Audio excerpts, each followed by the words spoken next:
भारत के पूर्वी छोर पर बसा एक ऐसा प्रदेश जहां सभ्यता ने नदी किनारे जन्म लिया, जहां व्यापार ने साम्राज्य बनाए, जहां अंग्रेजों ने भारत पर राज करने की शुरुआत की और जहां से आजादी की सबसे तेज आवाज उठी।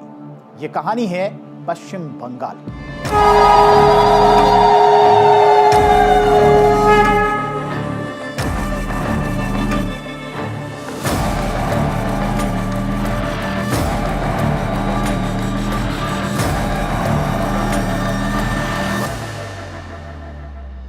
एक ऐसे प्रदेश की जिसने भारत की राजनीति, संस्कृति, साहित्य, क्रांति और राष्ट्रवाद को दिशा दी।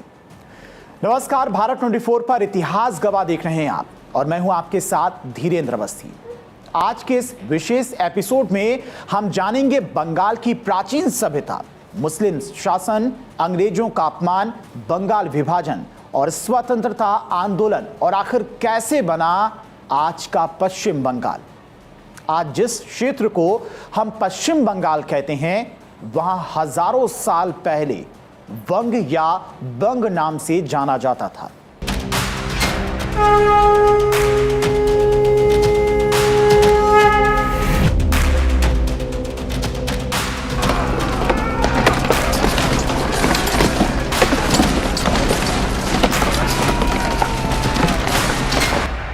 प्राचीन ग्रंथ जैसे महाभारत और रामायण में भी बंग प्रदेश का उल्लेख मिलता है। गंगा ब्रह्मपुत्र डेल्टा की उपजाऊ भूमि ने यहां खेती और व्यापार को बढ़ावा दिया। यह क्षेत्र दक्षिण पूर्व एशिया तक समुद्री व्यापार करता था। मौर्य साम्राज्य के समय सम्राट अशोक ने इस क्षेत्र को अपने साम्राज्य में शामिल किया और इसके बाद आया गुप्त साम्राज्य का दौर, जिसे भारत का स्वर्ण युग कहा जाता है। लेकिन बंगाल का असली उदय हुआ पाल और सेन वंशों के समय। 8वीं शताब्दी में गोपाल ने पाल साम्राज्य की स्थापना की। पाल शासक बौद्ध धर्म के संरक्षक थे और इसी काल में नालंदा विश्वविद्यालय और विक्रमशिला जैसे शिक्षा केंद्रों को संरक्षण मिला। फिर आया हिंदू सेन वंश और इनके समय बंगाल में संस्कृत, संस्कृति और ब्राह्मण परंपरा मजबूत हुई। लेकिन 12वीं शताब्दी के अंत में एक बड़ा बदलाव आने वाला था। मुस्लिम शासन और बंगाल सल्तनत। 1204 ईस्वी में बख्तियार खिलजी ने बंगाल पर हमला किया और यहीं से बंगाल में मुस्लिम शासन की शुरुआत हुई। धीरे धीरे दिल्ली सल्तनत का प्रभाव बढ़ा, लेकिन बंगाल हमेशा काफी हद तक स्वतंत्र रहा। 14वीं शताब्दी में बनी बंगाल सल्तनत दक्षिण एशिया के सबसे समृद्ध राज्यों में गिनी जाती थी। उस समय बंगाल कपड़ा उद्योग, जहाज निर्माण, मसाले और अंतर्राष्ट्रीय व्यापार का बड़ा केंद्र बन चुका था। अरब, फारस और यूरोप तक बंगाल का व्यापार होता था। 16वीं शताब्दी मुगल काल में अकबर ने बंगाल को मुगल साम्राज्य में शामिल किया और मुगल काल में बंगाल भारत का सबसे अमीर सूबा बन गया। ढाका का मलमल पूरी दुनिया में मशहूर था। यूरोपीय व्यापारी बंगाल की संपत्ति देखकर हैरान रह जाते थे। लेकिन यहीं से भारत में यूरोपियों की दिलचस्पी बढ़ने लगी।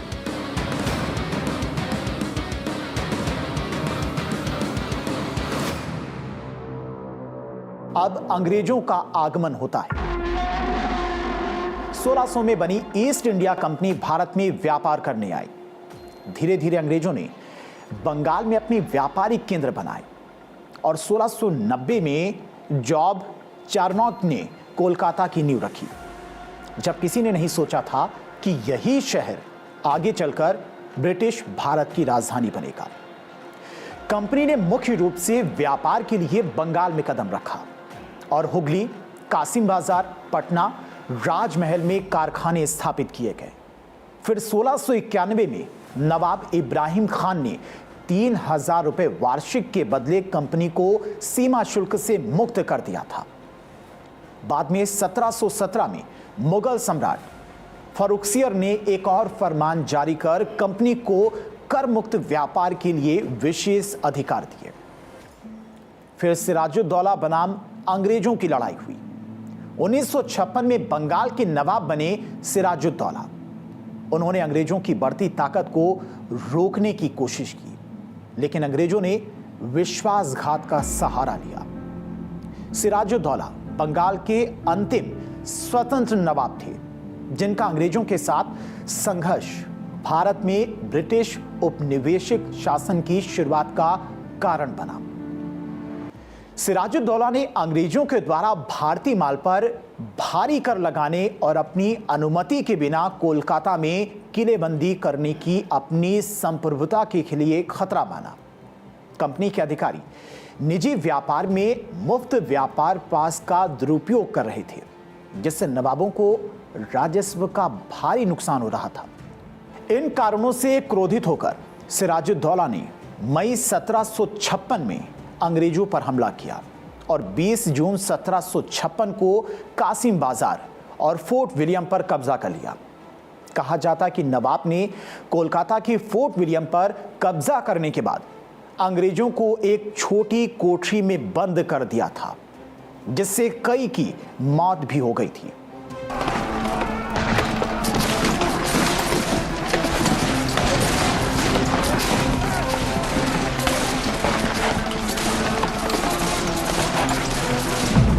फिर 1757 प्लासी का युद्ध। अंग्रेजों ने नवाब के सेनापति मीर जाफर को अपने साथ मिला लिया। सिराजुद्दौला हार गए और यहीं से भारत में अंग्रेजी शासन की असली शुरुआत हुई। इतिहासकार कहते हैं कि प्लासी की लड़ाई केवल बंगाल की हार नहीं थी, यह पूरे भारत की गुलामी की शुरुआत थी, जिसमें रॉबर्ट क्लाइव के नेतृत्व में ब्रिटिश ईस्ट इंडिया कंपनी ने बंगाल के नवाब और उनके फ्रांसीसी सहयोगियों पर निर्णायक विजय प्राप्त की। यह विजय नवाब सिराजुद्दौला के सेनापति मीर जाफर के विश्वासघात और बंगाल सूबा की अधिकांश सेनाओं के पहले से ही अहमद शाह दुर्रानी के नेतृत्व में मुगल साम्राज्य पर अफगान आक्रमण के खिलाफ तैनात होने के कारण संभव हुई। और इस युद्ध ने ब्रिटिश ईस्ट इंडिया कंपनी को 1773 में बंगाल पर पूर्ण नियंत्रण प्राप्त करने में मदद की। अगले 100 वर्षों में उन्होंने भारतीय उपमहाद्वीप और बर्मा के शेष विशाल क्षेत्रों पर अपना नियंत्रण बढ़ाना जारी रखा। ब्रिटिश बंगाल और शोषण। बंगाल को अंग्रेजों ने लूटना शुरू कर दिया। 1765 में कंपनी को बंगाल की दीवानी मिल गई। अब टैक्स वसूली का अधिकार भी अंग्रेजों के पास था। इलाहाबाद की संधि के बाद अंग्रेजों को बंगाल, बिहार और उड़ीसा के राजस्व एकत्र करने के असीमित अधिकार मिल गए थे। लेकिन फिर 1770 में भयंकर अकाल पड़ा। अत्यधिक राजस्व वसूली के कारण बंगाल की 1/3 आबादी, लगभग 1 करोड़ लोग भूखमरी से मर गए। लेकिन अंग्रेज टैक्स वसूलते रहे। ब्रिटिश नीतियों ने बंगाल की प्रसिद्ध सूती वस्त्र उद्योग को पूरी तरह से तबाह कर दिया था, जिससे लाखों कारीगर बेरोजगार हो गए। और यह घटना इतिहास में 1770 का बंगाल अकाल के नाम से दर्ज है। फिर 1772 में कलकत्ता ब्रिटिश भारत की राजधानी बनी और यहीं से अंग्रेज पूरे भारत पर शासन चलाते थे। लेकिन इसी शहर से एक नई जागृति भी जन्म ले रही है।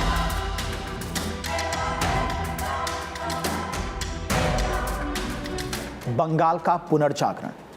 19वीं शताब्दी में बंगाल पुनर्जागरण एक सामाजिक, सांस्कृतिक और बौद्धिक पुनरुत्थान था, जिसने बंगाल को भारत का बौद्धिक केंद्र बना दिया। राजा राम मोहन राय के नेतृत्व में पश्चिमी शिक्षा, तर्कवाद और सुधार आंदोलनों के प्रभाव में बंगाली समाज ने सती प्रथा, बाल विवाह जैसे रूढ़ियों को त्याग कर आधुनिकता और तर्क संगत सोच को अपनाया। राजा राम मोहन राय ने सती प्रथा के खिलाफ आंदोलन चलाया। उन्होंने आधुनिक शिक्षा और महिलाओं के अधिकारों की बात की। ईश्वर चंद्र विद्यासागर ने विधवा पुनर्विवाह का समर्थन किया। फिर आए रविंद्रनाथ टैगोर। उन्होंने बंगाली साहित्य को विश्व स्तर पर पहचान दिलाई। उनकी रचना जनगण मन आज भारत का राष्ट्रगान है। स्वामी विवेकानंद ने दुनिया को भारतीय संस्कृति की ताकत दिखाई। बंगाल केवल शिक्षा का केंद्र नहीं था, यह क्रांति की भूमि भी बन चुकी थी। फिर 1905 में लॉर्ड कर्जन और बंगाल का विभाजन। करीब 1905 में वायसराय लॉर्ड कर्जन द्वारा बंगाल का विभाजन किया गया। बंगाल विभाजन भारतीय इतिहास की एक युगांतकारी घटना थी। जनता ने इसे बंग भंग माना, जिसने राष्ट्रवाद की नई लहर और स्वदेशी आंदोलन की क्रांति को जन्म दिया। प्रशासनिक सुविधा का बहाना बनाकर इसका वास्तविक उद्देश्य हिंदू मुस्लिम एकता को तोड़ना और स्वतंत्रता आंदोलन के केंद्र बंगाल को कमजोर करना था। पूर्वी भाग मुस्लिम बाहुल था, पश्चिमी भाग हिंदू बाहुल। अंग्रेजों की नीति थी फूट डालो और राज करो। लेकिन पूरे बंगाल में विरोध शुरू हो गया। लोग सड़कों पर उतर आए। वंदे मातरम आंदोलन की आवाज बन गया। स्वदेशी आंदोलन, विदेशी वस्तुओं का बहिष्कार हुआ। भारतीय उद्योगों को बढ़ावा दिया गया और बंगाल में कई गुप्त क्रांतिकारी संगठन बने। खुदीराम बोस, सुभाष चंद्र बोस और अरविंद घोष जैसे नाम पूरे भारत में प्रसिद्ध हो गए। फिर 1911 में अंग्रेजों को बंगाल विभाजन का जो फैसला था उसे वापस लेना पड़ा, लेकिन इसने भारतीयों के मन में आत्मनिर्भरता और स्वराज की भावना को गहराई से स्थापित किया, जो भारत के स्वतंत्रता संग्राम का एक महत्वपूर्ण मोड़ बना। लेकिन कहानी यहीं खत्म नहीं होती है। आजादी और पश्चिम बंगाल का जन्म 1947 और पश्चिम बंगाल का जन्म एक अत्यंत संवेदनशील और ऐतिहासिक घटनाक्रम से जुड़ा है, जो धार्मिक और राजनीतिक विभाजन का परिणाम था। जब भारत को ब्रिटिश शासन से आजादी मिली तो देश का विभाजन भी हुआ। बंगाल का विभाजन धार्मिक आधार पर किया गया। हिंदू बाहुल पश्चिमी हिस्सा पश्चिम बंगाल बना और मुस्लिम बाहुल पूर्वी हिस्सा पूर्वी बंगाल, पाकिस्तान जो बाद में बांग्लादेश बन गया, उसमें बंट गया था। बंगाल का विभाजन पहली बार 1905 में लॉर्ड कर्जन के द्वारा किया गया था, लेकिन स्वदेशी आंदोलन के कारण 1911 में इसे रद्द करना पड़ा था। लेकिन 1947 में व्यापक सांप्रदायिक दंगों के बाद बंगाल विधान परिषद और विधानसभा ने धार्मिक आधार पर विभाजन के पक्ष में मतदान किया। 15 अगस्त 1947 को ब्रिटिश बंगाल प्रेसिडेंसी का पश्चिमी भाग एक भारतीय राज्य यानी कि पश्चिम बंगाल के रूप में अस्तित्व में आया, जबकि पूर्वी भाग पूर्वी पाकिस्तान बन गया और भारत के पूर्वी हिस्से में स्थित होने के बावजूद इसे पश्चिम बंगाल कहा जाता है, क्योंकि यह एक ऐतिहासिक बंगाल का पश्चिमी हिस्सा था। विभाजन के बाद पूर्वी पाकिस्तान, जो अब बांग्लादेश है, वहां से बड़ी संख्या में हिंदू शरणार्थी पश्चिम बंगाल आए, जिससे राज्य की जनसांख्यिकी और राजनीति पर गहरा असर पड़ा। 26 जनवरी 1950 को भारत के संविधान को अपनाने के बाद डॉक्टर विधान चंद्र राय पश्चिम बंगाल के पहले मुख्यमंत्री बने। विभाजन के बाद राज्य को शरणार्थियों के पुनर्वास और आर्थिक स्थिरता की बड़ी चुनौतियों का भी सामना करना पड़ा। विभाजन के दौरान लाखों लोग विस्थापित हुए, दंगे हुए, परिवार टूट गए और यह बंगाल के इतिहास का सबसे दर्दनाक अध्याय था। स्वतंत्रता के बाद कोलकाता लंबे समय तक भारत का सबसे महत्वपूर्ण औद्योगिक शहर बना, लेकिन बाद में राजनीतिक संघर्ष, मजदूर आंदोलन और उद्योगों के पलायन ने राज्य को प्रभावित किया। फिर भी बंगाल ने साहित्य, सिनेमा, संगीत और राजनीति के अलावा खेलों में अपनी पहचान बनाए रखी। भारत सरकार की 1952 की माल ढुलाई समतलीकरण नीति ने बंगाल को बड़ा झटका दिया। कोयला और लोहा जैसे खनिज सामान दरों पर मिलने से उद्योग महाराष्ट्र, गुजरात और तमिलनाडु की ओर चले गए, जिससे बंगाल की औद्योगिक रीढ़ कमजोर हो गई। फिर 1977 में ज्योति बसु के नेतृत्व में वाम मोर्चा सरकार बनी, जिसने 34 वर्षों तक शासन किया और इस दौरान भूमि सुधार, ग्रामीण राजनीति में बदलाव मुख्य थे। लेकिन उद्योगों की कमी और हड़तालों के कारण राज्य आर्थिक रूप से पिछड़ गया। फिर नक्सलवाड़ी और राजनीतिक हिंसा का दंश। 1967 में उत्तरी बंगाल में नक्सलवाड़ी विद्रोह हुआ, जिसने राज्य को हिंसक उग्रवाद की आग में डाल दिया, जिसका असर दशकों तक रहा। 24 मई 1967 को सिलीगुड़ी के नक्सलबाड़ी में जमींदारों द्वारा भूमिहीन आदिवासियों के शोषण और उत्पीड़न के खिलाफ चाय बागान मजदूरों और स्थानीय किसानों ने हथियार यानी कि तीर धनुष उठा लिए। मुख्य रूप से सीपीआई-एम के कट्टरपंथी धड़े के नेताओं जैसे चारू मजुमदार, कानू सान्याल, जंगल संथाल ने इसका नेतृत्व किया। हल जोतोगे जमीन उसकी के नारे के साथ जमींदारों से जमीन छीनकर भूमिहीन मजदूरों में बांटना और सशस्त्र क्रांति के माध्यम से सत्ता पर कब्जा करना था। और ये विद्रोह तेजी से बंगाल के अन्य हिस्सों और आगे चलकर बिहार, आंध्र प्रदेश, उड़ीसा जैसे अन्य राज्यों में भी फैल गया। पुलिस कार्रवाई के दौरान झड़प में 8 महिलाएं, 2 बच्चे और 1 पुरुष की मौत के बाद विद्रोह और उग्र हो गया। चीनी मीडिया ने इसे स्प्रिंग थंडर ओवर इंडिया कहा और अपना समर्थन दिया। यह आंदोलन भारत में नक्सलवाद की शुरुआत थी, जिसे बाद में सरकार ने पुलिस और सुरक्षा बलों के जरिए दबाने का प्रयास किया गया। 1972 में चारू मजुमदार मोस्ट वांटेड थे। उन्हें 16 जुलाई को गिरफ्तार किया गया और 28 जुलाई को लाल बाजार पुलिस थाने में उनकी मौत हो गई। मरने के बाद उनका शव भी परिवार को नहीं दिया गया। फिर 1967 में जंगल संथाल जेल से रिहा हुए। तब तक चारू की मौत हो चुकी थी और कानू पार्टी छोड़ चुके थे। संथाल अकेलेपन में शराबी हो गए। 1981 में गरीबी से उनकी मौत हो गई। नक्सलवाद के शुरुआती नेता आज जिंदा नहीं हैं, मगर दशकों बाद आज भी नक्सलवाड़ी में एक आर्मी यूनिट और एक एयरफोर्स बेस मौजूद है, जबकि सीआरपीएफ हमेशा यहां पर मौजूद रहती है। अब तृणमूल कांग्रेस का उदय। ममता बनर्जी के नेतृत्व में टीएमसी ने 2011 में वामपंथियों को हराकर सत्ता संभाली।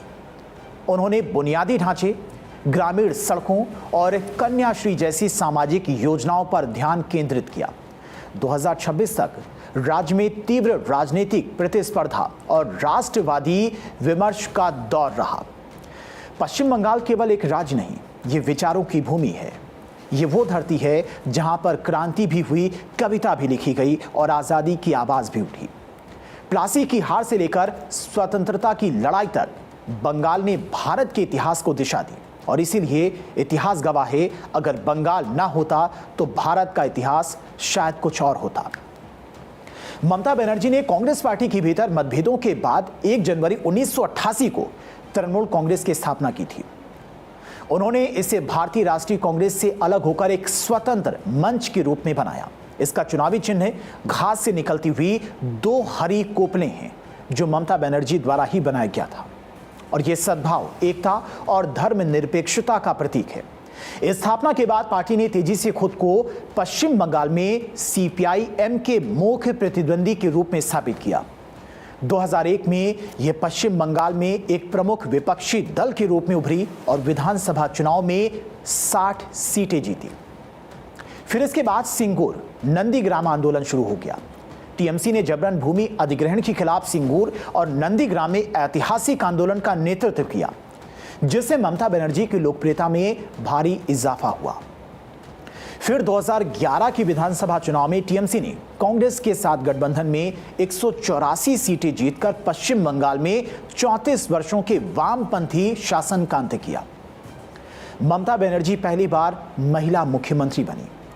टीएमसी ने 2016 में 211 सीटें और 2021 के विधानसभा चुनाव में 215 सीटों के साथ अपनी स्थिति और मजबूत की। 2014 के लोकसभा चुनाव में 42 में से 34 सीटें जीतने के बाद पार्टी को एक राष्ट्रीय पार्टी के रूप में मान्यता मिली। 15 वर्ष 2011 से 2026 तक सत्ता में रहने के बाद 2026 के विधानसभा चुनाव में बीजेपी से हारने के बाद पार्टी ने राज्य में विपक्ष की भूमिका में कदम रखा और यहां से पश्चिम बंगाल में एक नए युग की शुरुआत हुई। भाजपा ने 294 में से 207 सीटों पर जीत हासिल कर पहली बार बहुमत की सरकार बनाई। शुभेंदु अधिकारी ने पश्चिम बंगाल के पहले बीजेपी मुख्यमंत्री के रूप में शपथ ली और ये परिणाम दीदी युग यानी कि ममता बनर्जी का अंत और दादा युग की शुरुआत के रूप में देखा जा रहा है। चुनाव मुख्य रूप से हिंसा, भ्रष्टाचार और तुष्टीकरण की राजनीति के खिलाफ था तथा विकास और सुशासन की वादे पर यह पूरा चुनाव लड़ा गया था। पश्चिम बंगाल में बीजेपी की सरकार बनना जो लंबे समय तक पार्टी के लिए चुनौती थी, राष्ट्रीय राजनीति में पीएम नरेंद्र मोदी की स्थिति को और मजबूत करता है। 2026 के चुनाव में आरएसएस ने जमीनी स्तर पर सक्रिय भूमिका निभाई, जो भाजपा की जीत के पीछे एक बड़ा कारण माना जा रहा है। ये जीत बीजेपी के लिए अंग बंग कलिंग पर काबिज होने का सपना पूरा करने जैसा है, जो पार्टी के लिए एक बड़ा वैचारिक और चुनावी मील का पत्थर है। शुभेंदु अधिकारी के नेतृत्व में भाजपा सरकार का मुख्य ध्यान राज्य की कानून व्यवस्था को दुरुस्त करने और सोनार बंगला के वादे को धरातल पर उतारने पर रहेगा। पश्चिम बंगाल में बीजेपी का ये उदय केवल सत्ता का हस्तांतरण नहीं, बल्कि एक सांस्कृतिक और राजनीतिक प्रतिमान है। जिस राज्य ने दशकों तक वामपंथी और फिर तृणमूल की राजनीति देखी, वहां राष्ट्रवाद और विकास के नए समीकरणों का सफल होना भारतीय लोकतंत्र की बदलती दिशा को दर्शाता है। अब चुनौती सत्ता पाने की नहीं, बल्कि बंगाल की समृद्ध विरासत के साथ आधुनिक प्रगति का संतुलन बिठाकर सुशासन देने की है। आज आपने देखा कैसे पश्चिम बंगाल ने सिर्फ अपना इतिहास नहीं बनाया, बल्कि पूरे भारत की तकदीर बदल दी। यहीं से अंग्रेजों ने सत्ता हासिल की और यहीं से आजादी की सबसे बड़ी चिंगारी भी उठी। क्रांति, साहित्य, संस्कृति, राष्ट्रवाद और संघर्ष, बंगाल हर दौर में भारत की आत्मा बनकर खड़ा रहा। और इसीलिए इतिहास गवाह है, जो बंगाल को समझता है वो भारत के इतिहास को समझता है। आज के लिए फिलहाल इतना ही। मैं मिलता हूं आपसे अगले एपिसोड में एक और अनसुनी, अनकही और रोमांचक ऐतिहासिक घटना के साथ। तब तक के लिए आप देखते रहिए भारत 24। जय हिंद, वंदे मातरम।